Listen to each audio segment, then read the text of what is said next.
Dari kita seorang ini boleh jadi satu kampung. Silsilah keturunan itu satu kampung. Dari kita seorang ini setelah waktu puluhan tahun bahkan satu abad, boleh jadi dari satu orang kita ini kita telusuri mungkin satu kota orang. Itu dari kita loh. Dari Tanyo Siro Allah memberi izin berkembang biak anak kita keturunan yang banyak. Maka kita perhatikan terhadap keturunan kita, doakan kepada Allah. Walaupun gedanya meno-meno, tapi perhatikan itu, doakan itu. Wa ba'as fihim rasulah.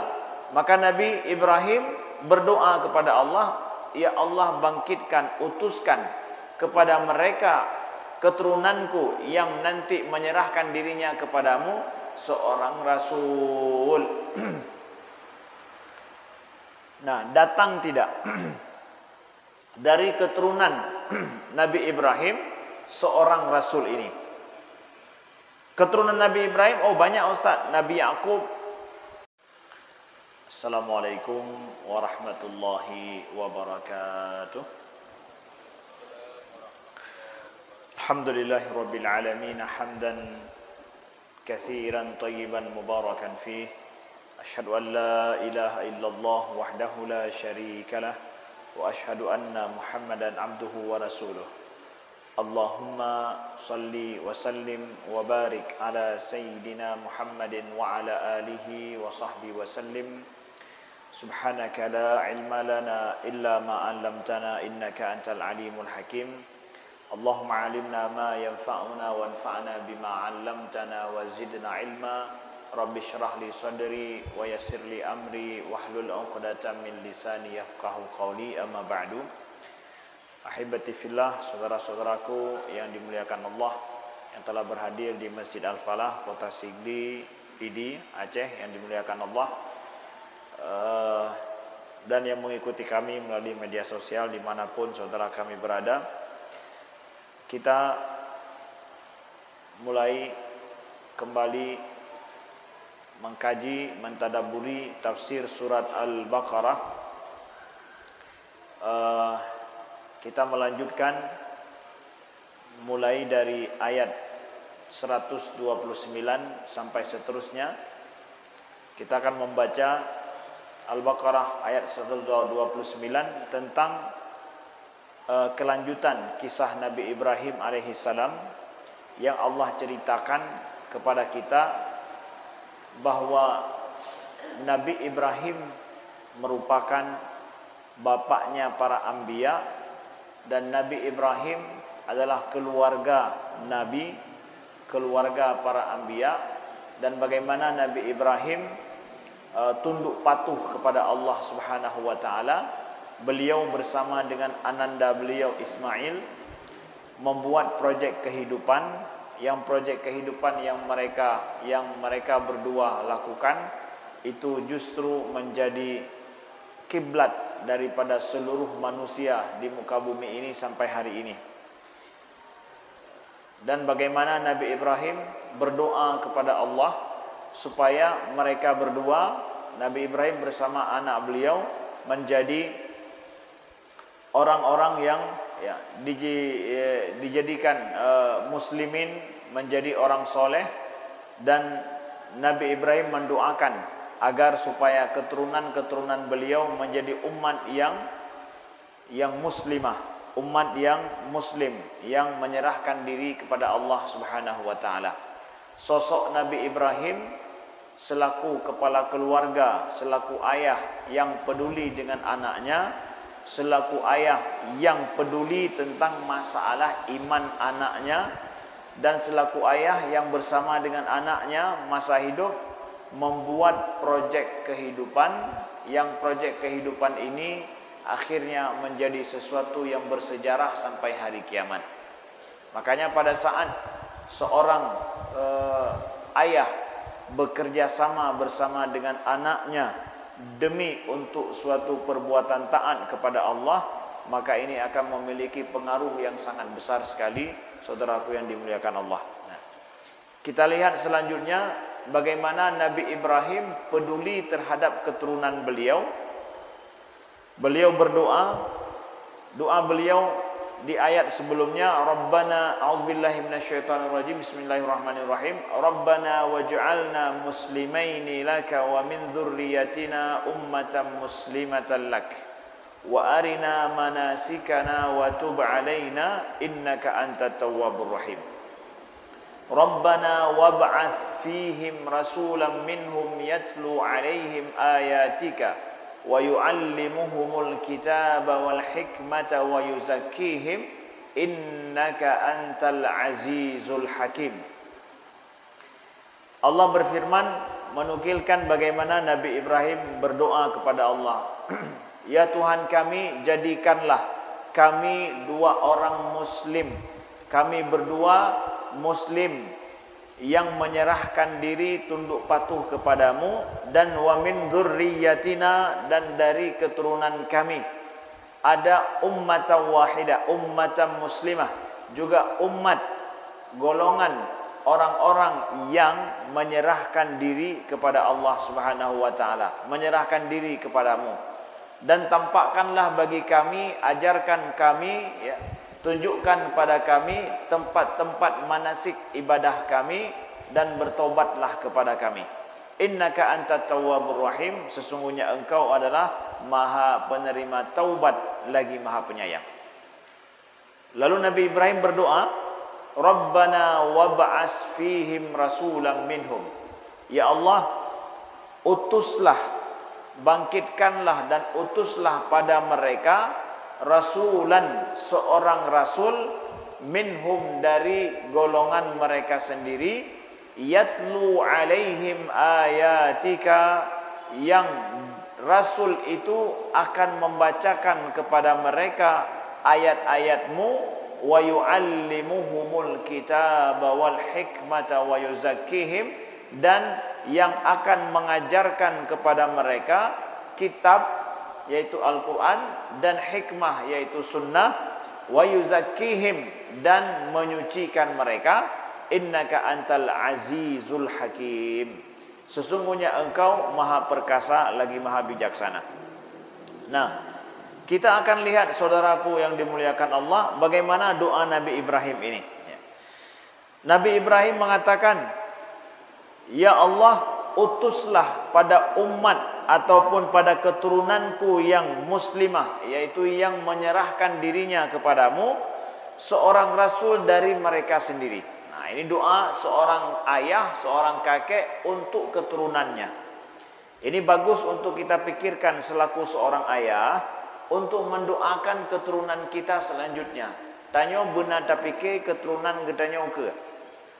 Janganlah kita merasa bahwa kondisi kita saat ini seperti ini, lalu kita tidak mau berpikir untuk keturunan kita yang akan datang. Karena kita berpikir, hai lun mentang lagi nyong penenang keturunan lun ukelom. Enggak boleh begitu. Kita harus berbaik sangka keturunan kita akan lebih baik. Mungkin belum nampak tanda-tanda pada anak kita. Kita doakan ditampakkan oleh Allah tanda-tanda itu pada cucu kita, pada cucu-cucu kita, atau mungkin seterusnya daripada keturunan kita. Kita hari ini sendiri, pada keturunan kita yang 2, 3, 4, kita itu adalah menjadi seorang kakek yang memiliki anak yang banyak, keturunan yang banyak. Nanti dari kita seorang ini boleh jadi satu kampung. Silsilah keturunan itu satu kampung. Dari kita seorang ini, setelah waktu puluhan tahun, bahkan satu abad, boleh jadi dari satu orang kita ini, kita telusuri mungkin satu kota orang. Itu dari kita loh. Dari Tanyo Sidro, Allah memberi izin berkembang biak anak kita keturunan yang banyak. Maka kita perhatikan terhadap keturunan kita, doakan kepada Allah. Walaupun getanya meno-meno, tapi perhatikan itu, doakan itu. Wa ba'ats fihim rasulah. Maka Nabi Ibrahim berdoa kepada Allah, ya Allah, bangkitkan, utuskan kepada mereka keturunanku yang nanti menyerahkan dirinya kepadamu seorang rasul. Nah, datang tidak dari keturunan Nabi Ibrahim seorang rasul ini. Keturunan Nabi Ibrahim, oh banyak Ustaz. Nabi Yakub terus sampai Nabi Musa, enggak. Ini keturunan dari Nabi Ismail. Karena beliau ini ceritanya dengan Ismail. Beliau mendoakan itu. Nah, setelah Ismail, berapa lama? Apakah anak Ismail kemudian terus ada yang nabi-nabi? Enggak. Nabi nanti lama. Dari keturunan Ismail, justru yang jadi nabi adalah keturunan jauh anak Ismail. Antara Nabi Muhammad dengan Ismail jauh. Jadi Nabi Ibrahim melihat langsung anak Ismail menjadi nabi? Enggak. Ya. Kemudian cucu daripada beliau Ismail terus setelah itu beliau lihat jadi nabi? Enggak. Triptat. Ternyata berapa keturunan yang jauh itu pada Nabi Muhammad, ya. Setelah berapa ribu tahun.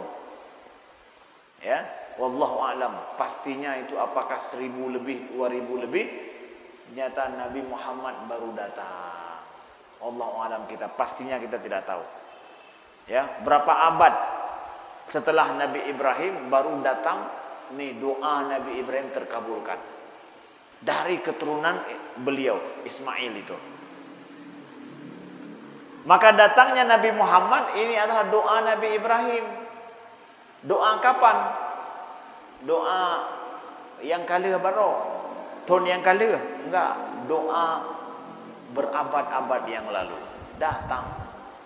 Nah, makanya panjangnya masanya dikabulkan doa oleh Allah itu enggak ada masalah dia. Doa kita yang kita doakan, kita pikir bahwa Allah enggak kabulkan masa kita hidup, dikabulkan pada anak kita mungkin, dikabulkan pada cucu kita. Maka kita jangan berburuk sangka kepada Allah ketika Nabi mengatakan bahwa setiap doa kita itu dikabulkan oleh Allah. Cuma kita aja enggak dinampakkan langsung pada kita atau tidak disadarkan pada kita. Maka jangan kita berburuk sangka kepada Allah Subhanahu wa taala. Bagaimana doa Nabi Ibrahim? Siapa beliau? So Nabi Ibrahim. Doa ganyan naduh le Ismail nadru. Le Ismail nadru. Hana perlaino. Nanti pada saat yang pasti, pada saat yang lebih baik, maka Allah bisa kabulkan itu.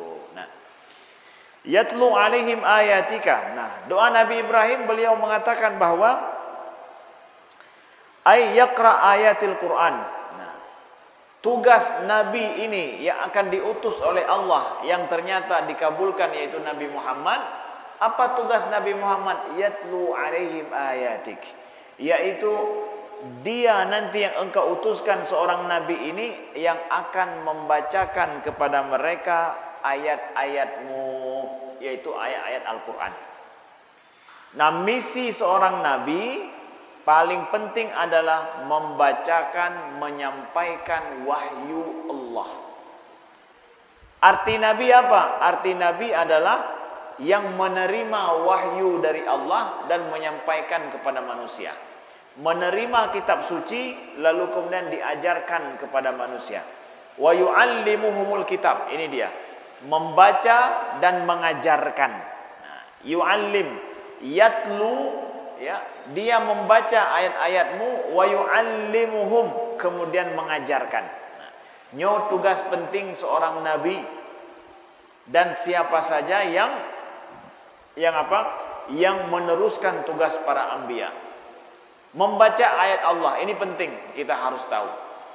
Tugas Nabi membaca Al-Quran, membacakan Al-Quran, kemudian mengajarkan Al-Quran tersebut kepada manusia. Jadi baca kedro, membacakan kepada orang lain, diajarkan kepada orang lain. Dia tugas yang paling mulia ini berhubungan dengan kitab suci, dengan wahyu Allah. Kita juga kalau demikian ingin melihat kita mulia atau tidak di sisi Allah, sejauh mana kita dekat tidaknya dengan wahyu Tuhan, dengan Al-Quran. Pendekatan kita seperti apa? Ada enggak hubungan, jalinan kita dengan ayat-ayat Allah itu, dengan Al-Quran? Dekat tidak kita? Ini misi Nabi paling besar adalah membaca kitab suci, membaca Al-Quran, mengajarkan Al-Quran itu kepada manusia untuk pedoman hidupnya. Kita ini gimana hubungan kita dengan Al-Quran?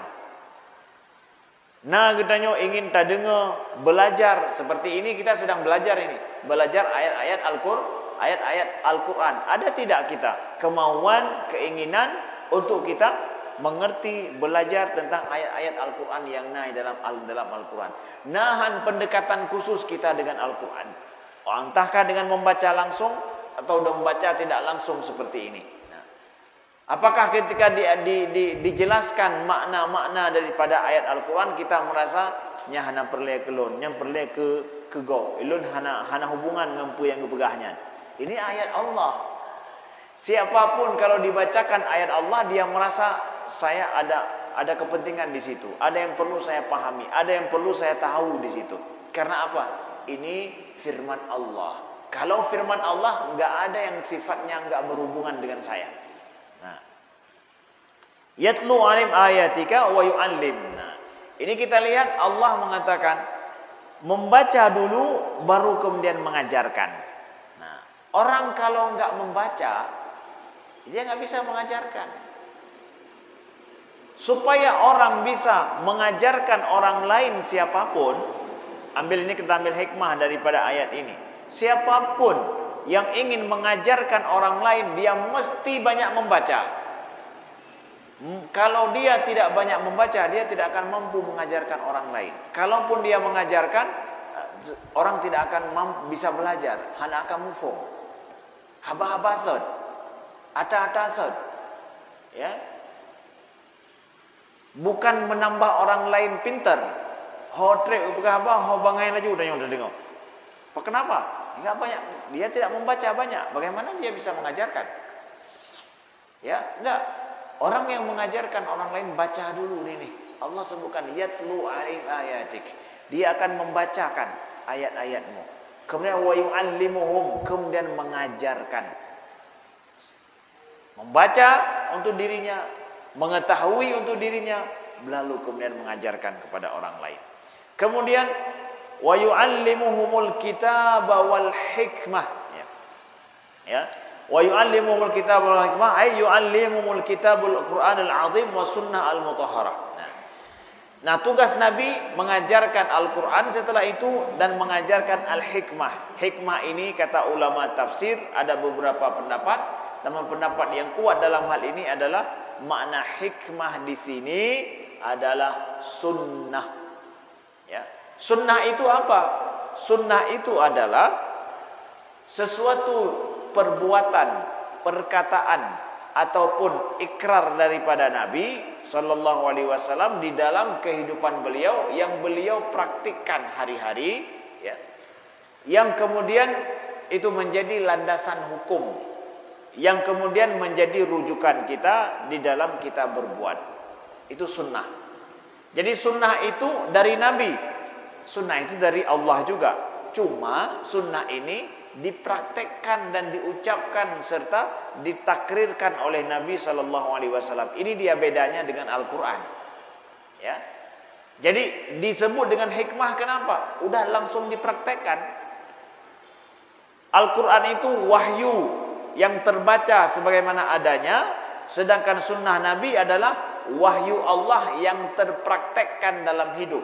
Jadi karena bentuk nyata wujud prakteknya. Bagaimana cara Al-Quran itu diwujudkan dalam kehidupan dalam praktek? Lihat sosok Nabi seperti apa. Itu adalah perwujudan Al-Quran itu sendiri. Maka jujurnya sunnah Nabi itu adalah Al-Quran yang teraplikasi dalam wujud seorang manusia bernama Nabi Muhammad sallallahu alaihi wasallam. Buktinya apa Ustaz? Buktinya adalah dalilnya apa yang disebutkan oleh Sayyidah Aisyah radhiyallahu anha, kana khuluquhu Quran. Sesungguhnya akhlak Nabi itu adalah Al-Quran. Kana khuluquhul Quran. Akhlak Nabi itu adalah Al-Quran. Saudaraku yang dimuliakan Allah. Nah, jadi itu sunnah. Kalau begitu, kita ingin belajar sunnah, itulah hikmah kehidupan yang langsung bisa kita dapatkan. Kita baca hadis-hadis Nabi, kita jelaskan. Kita jelaskan tentang bagaimana sejarah, kisah kehidupan Nabi dengan para sahabat. Lalu kemudian Nabi bersabda apa? Itu hikmah itu. Hikmah kehidupan yang sangat luar biasa. Ketika ada masalah, sahabat bertanya, Nabi menjawab. Ya, ketika ada masalah dihadapi oleh para sahabat melaporkan bagaimana Nabi bertindak. Itu hikmah itu. Itu sunnah itu. Mencari hikmah. Hikmah kan suatu kebijaksanaan yang dicari oleh semua manusia. Ya. Kadang ditanya hikmahnya tak tepa mentang tapi hanya tak orang pubut. Kadang hikmah itu kita tahu tapi nggak tahu kita praktekkan. Dengan sunnah Nabi yang diketahui dan terpraktekkan lagi seperti apa. Sallallahu alaihi wasallam. Nah, seperti contoh misalkan, ya, seorang Yahudi yang meminta kepada Nabi sallallahu alaihi wasallam sebelum sampai datang jatuh tempo hutangnya, dia telah meminta hutang kepada Nabi sallallahu alaihi wasallam. Ya, minta hutang, dah minta supaya dilunasi hutangnya. Ya, lalu dia seorang Yahudi ini dia tuduh Nabi lagi apa? Innaka mutillun, wahai Muhammad, engkau ini adalah orang yang memperlambat-lambat bayar hutang padahal sudah mampu bayar hutang. Belum jatuh tempo, sesuai dengan perjanjian belum saatnya lagi, masih lama. Tapi Nabi dituduh di depan para sahabat apa? Nabi itu orang yang memperlambat-lambat bayar hutang. Kan dituduh di depan umum, gimana itu? Dan dituduh enggak sembarangan, Nabi itu. Jadi orang baik dituduh di depan umum seperti itu, gimana kejadian? Umar bin Khattab yang mengetahui itu, beliau marah. Marah kepada si Yahudi ini. Ya Rasulullah, da'ni adribu unuqah. Ya Rasulullah, biarkan aku penggal lehernya. Umar enggak mau tahu, ya Rasulullah, betul enggak yang dituduh ini? Pasti Nabi enggak akan begitu. Pokoknya dia yang salah, Nabi enggak akan pernah salah. Nabi benar. Jadi Umar kemudian mengatakan, ya Rasulullah, izinkan aku penggal lehernya. Nabi mengatakan, la ya Umar. Jangan wahai Umar. Ya, jangan sampai orang nanti menuduh berpikir bahwa Muhammad itu membunuh orang-orang di sekelilingnya. Tidak, jangan be. Hana geyu laginya. Lalu apa yang disuruh oleh Nabi SAW? Bayarkan hutangnya. Nabi suruh sahabat penuhi, bayarkan hutangnya dan tambahkan. Misalkan hutangnya berapa? Hutangnya 100 dirham. 100 dirham. Bayarkan hutangnya sekarang dan tambahkan lagi. Tamahlum. 100 dirham tambah 110 dirham. Kenapa ya Rasulullah? Dia sudah berbuat jahat seperti itu dan menuduh lagi kepadamu. Karena wahai Umar, engkau tadi telah membuatnya ketakutan. Jadi waktu gelake apa nanti? Aku tebas batang lehernya. Yahudi itu ketakutan kayo. Maka Nabi suruh tambah bayar hutangnya itu, ditambahkan lagi untuk menembus atau denda terhadap engkau telah menakut-nakuti Yahudi itu. Karena kata puyo Yahudinya benar. Maka ino denda tamah long tampengnya. Sirtu tamah long bahasa kitanya 10 ruk long. Bagaimana akhlak Nabi itu? Ya, akhlak Nabi sallallahu alaihi wasallam. Melihat kondisi itu akhirnya Yahudi pun masuk Islam. Bahkan lagenyo akhlak Nabi sallallahu alaihi wasallam dan diajarkan kepada para sahabat. Tingkat puyogop payah tembus. Ya, payah tembus hanya puyogop, hanya gertak-gertak gop. Ya, benar. Kana khuluqul Quran. Nah, begitulah Al-Quran. Nah, beginilah yang kita sampaikan. Jadi kehidupan Nabi itu di situ ada hikmah. Sunnah beliau itu hikmah kehidupan langsung terwujud dalam bentuk praktek nyata. Maka betapa pentingnya kita, ya, betapa pentingnya kita terhadap belajar sunnah-sunnah Rasulullah Sallallahu Alaihi Wasallam di samping kita belajar makna-makna Al-Quran tersebut.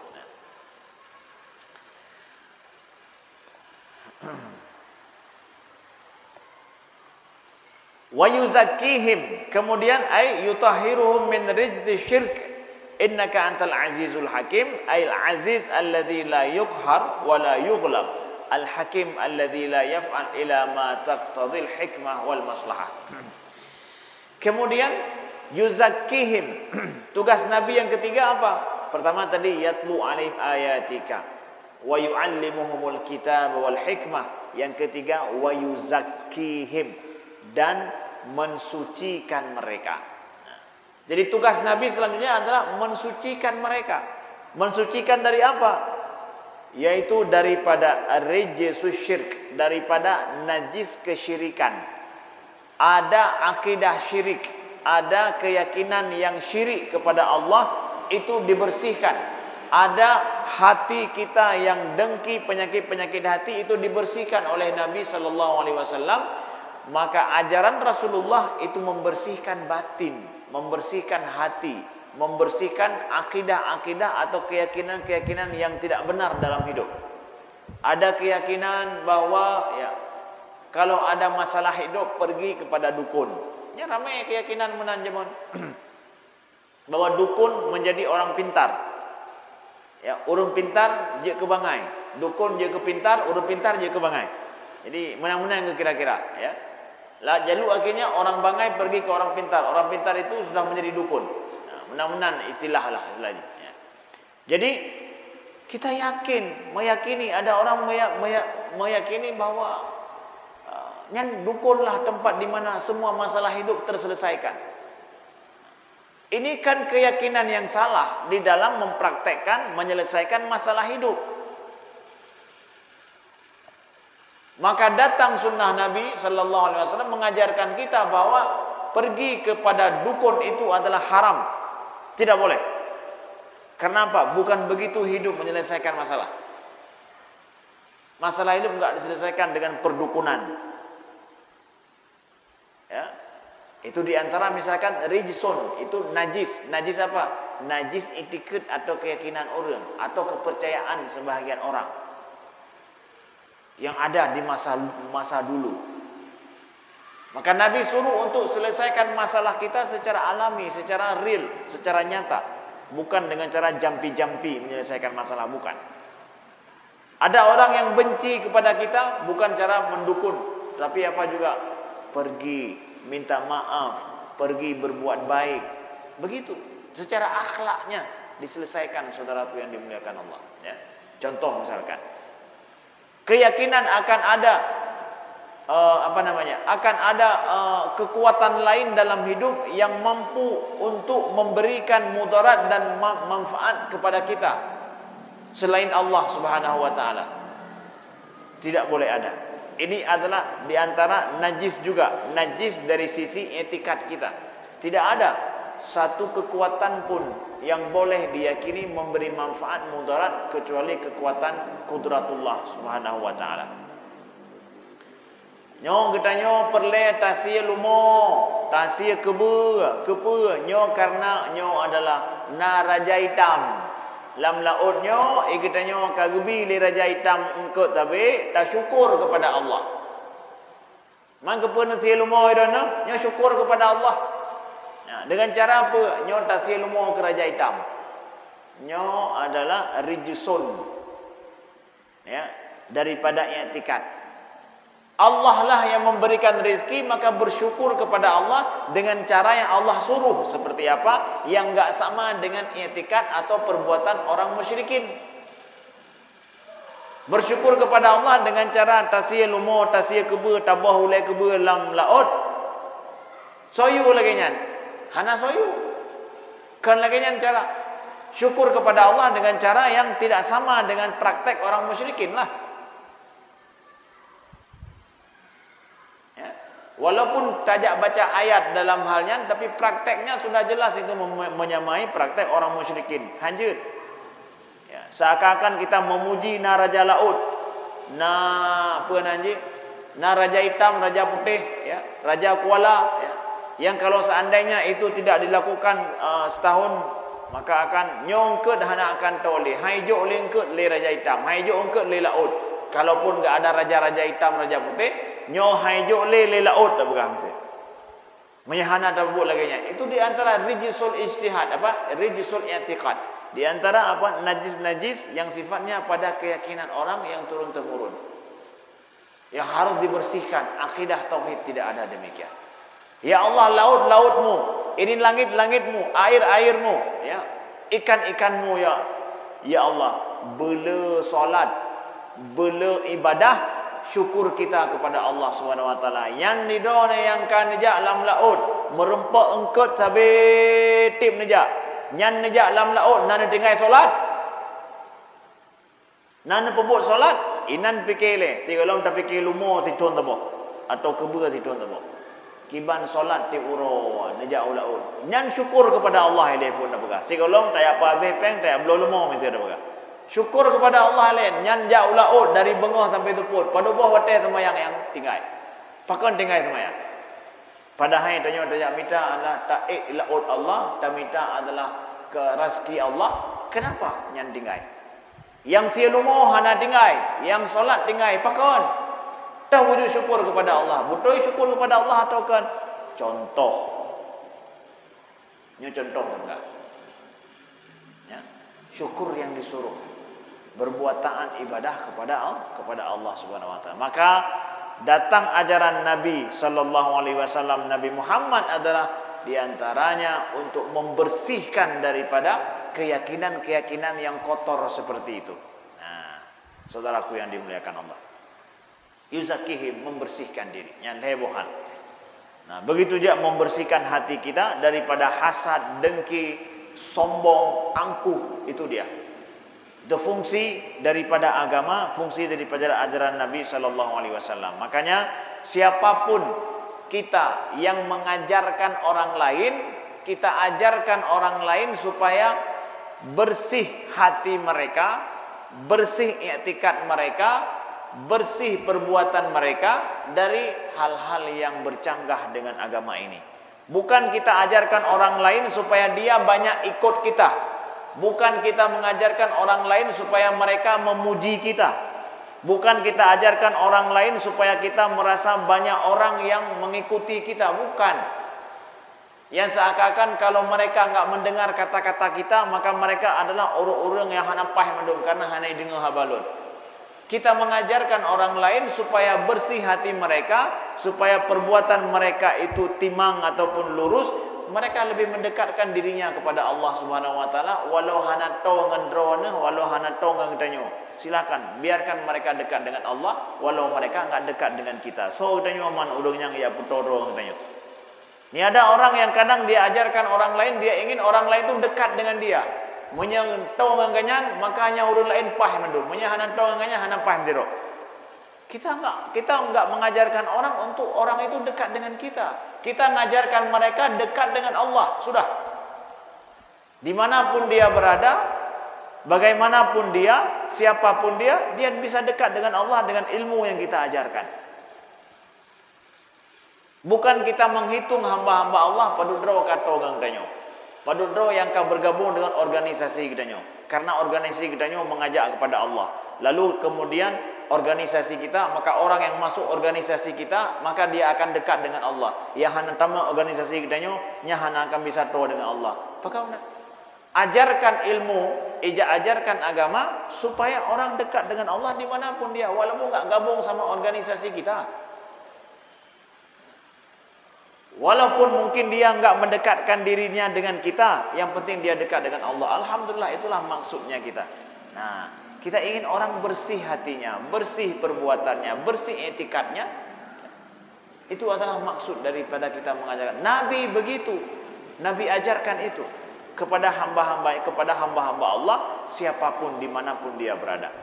Nah, saudaraku yang dimuliakan Allah, ya. Jadi 3 fungsi daripada Nabi SAW diutus oleh Allah ke muka bumi ini, sebagaimana ada dalam doa Nabi Ibrahim alaihi salam. Dan ini di akhir doa beliau, innaka antal azizul hakim, engkau ya Allah maha perkasa yang tidak sanggup untuk dikalahkan oleh siapapun, dan hakim adalah bijaksana. Arti bijaksana apa? Yang Allah tidak berbuat sesuatu kecuali yang sesuai dengan ilmu dan kebijaksanaan dan kemaslahatan hambanya. Jadi apa saja yang Allah lakukan, Allah izinkan di bumi ini terjadi, itu sesuai dengan kemaslahatan hamba. Sampai gempa di Turki, Ustaz, itu juga sesuai dengan kemaslahatan hamba. Iya, sesuai dengan kemaslahatan hamba. Bagaimana banyak orang yang meninggal? Memangnya orang meninggal itu akan masuk ke dalam neraka? Mungkin dengan itu justru masuk ke dalam surga? Mungkin dengan itu justru Allah menjadikan mereka dirahmati di dalam rahmat Allah dalam surga. Bahkan kalau dia hidup justru akan sebaliknya. Bagaimana kita tahu? Memangnya dia meninggal, maaf cakap, dengan tertimpa itu dengan demikian bahwa Allah telah mengazab mereka? Enggak. Mungkin dengan cepat Allah ingin merahmati mereka di sana, mengampuni mereka. Justru kita yang masih hidup, kita tidak tahu ya Allah apa yang akan terjadi dengan kami setelah ini ya Allah. Jadi kita janganlah berburuk sangka kepada Allah Subhanahu wa taala. Atau mungkin di kalangan kita menuduh bahwa itulah azab terhadap mereka. Ya. Allah boleh saja, kapan saja mengizinkan sesuatu terjadi di muka bumi ini, itu semua demi kemaslahatan hamba, baik yang terkena musibah ataupun yang mengetahui musibah itu. Apa hikmah bagi kita yang mengetahui musibah itu? Adalah untuk supaya mengajarkan kepada kita di mana rasa tanggung jawab kita terhadap saudara kita, di mana ada rasa kasih sayang kita kepada saudara kita, bagaimana akhlak kita sesama kita ketika itu terjadi. Itu pendidikan, pelajaran kepada kita juga, ya. Saudaraku yang dimuliakan Allah, jadi yakinlah bahwa apa saja yang terjadi itu semua sesuai dengan kemaslahatan hamba, baik kemaslahatan saat ini atau kemaslahatan jangka panjang nantinya. Ya, itulah maha hakimnya Allah Subhanahu wa taala sesuai dengan asma dan sifatnya.